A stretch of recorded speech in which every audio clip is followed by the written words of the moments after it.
വിശുദ്ധ ലൂക്കോസ് 19 9 മുതൽ 10 വരെയുള്ള തിരുവചനമാണ്.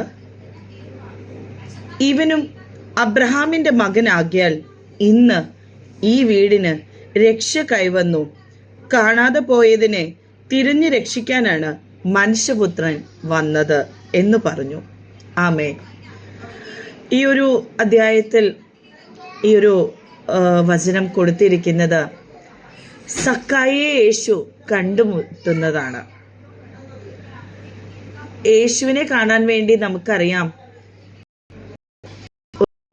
അത്യുന്നതത്തില് ഓടിക്കയറുന്ന സക്കായിയെ നമുക്ക് ഈ ഒരു അധ്യായത്തിൽ കാണാനുള്ളത്.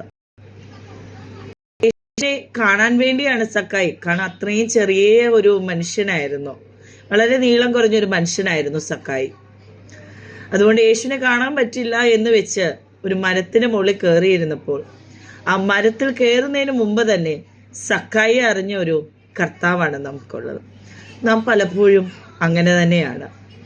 നാം ഒരു പാപവും ചെയ്തില്ല എന്ന് നാം വിചാരിക്കും, അല്ലെങ്കിൽ നാം അനുതപിക്കാതെ ഇരിക്കും.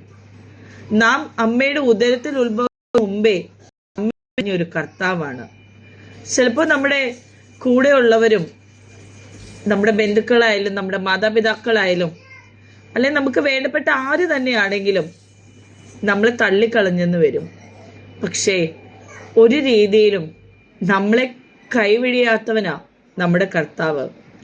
നാം പാപം ചെയ്താണെങ്കിലും എന്ത് തന്നെ ചെയ്താലും കർത്താവ് വന്നിരിക്കുന്നത് നമ്മെ രക്ഷിക്കാൻ വേണ്ടിയാണ്.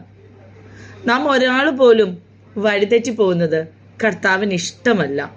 അതുകൊണ്ട് തന്നെ നാം കർത്താവിൻ്റെ തിരുസന്നിധിയിലേക്ക് ഓടിച്ചെല്ലുമ്പോൾ കർത്താവ് നമ്മളെ ചേർത്ത് പിടിക്കുകയാണ്. ഇവിടെ പലപ്പോഴും നമ്മൾ കാണുന്നുണ്ട്, ഈ ഒരു അധ്യായങ്ങളിലെല്ലാം നമുക്ക് കാണാൻ കഴിയുന്നത് വഴിതെറ്റിപ്പോയ ആളുകളെ തിരയുന്ന ഒരു കർത്താവിനെയാണ്. സക്കായി വഴിതെറ്റി നടന്നപ്പോൾ സക്കായിയെ തിരിച്ചു കിട്ടിയതിൻ്റെ ഒരു സന്തോഷമാണ് കർത്താവ് ഇവിടെ കാണിക്കുന്നത് തന്നെ.